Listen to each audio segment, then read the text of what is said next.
Imagine that you've been unemployed and seeking work for months. Government benefit programs have helped you cover rent, utilities, and food, but you're barely getting by. Finally, you hear back about a job application. You receive your first paycheck in months, and things seem to be turning around. But there's a catch. Your new job pays just enough to disqualify you from the benefit programs, and not enough to cover the same costs.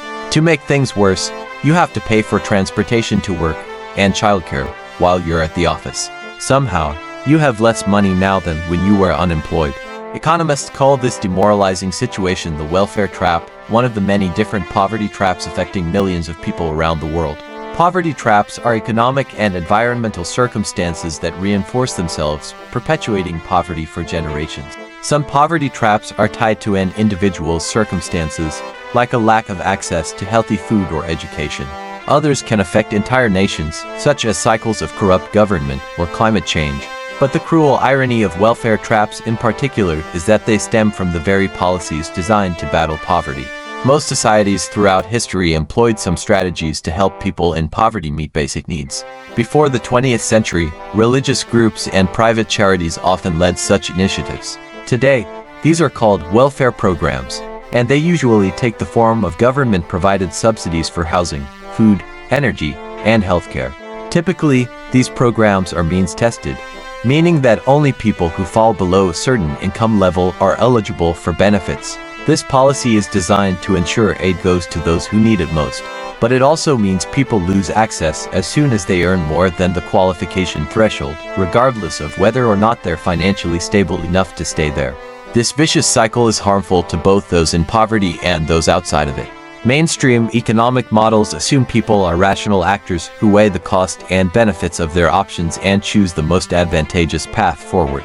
If those in poverty know they'll gain no net benefit from working, they're incentivized to remain in government assistance.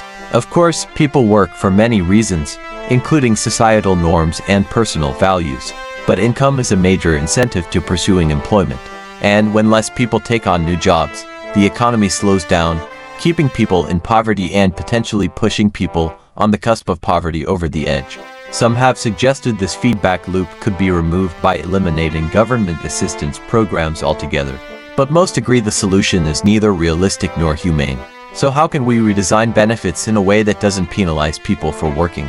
Many countries have tried different ways to circumvent this problem. Some allow people to continue receiving benefits for a given period after finding a job, while others phase out benefits gradually as income increases. These policies still remove some financial incentive to work, but the risk of a welfare trap is lower. Other governments provide benefits like education, childcare, or medical care equally across all their citizens. One proposed solution takes this idea of universal benefits even further. A universal basic income would provide a fixed benefit to all members of society, regardless of wealth or employment status. This is the only known policy that could entirely remove welfare traps, since any earned wages would supplement the benefit rather than replace it. In fact, by creating a stable income floor below which no one can fall, basic income might prevent people from falling into poverty in the first place. Numerous economists and thinkers have championed this idea since the 18th century. But for now, universal basic income remains largely hypothetical.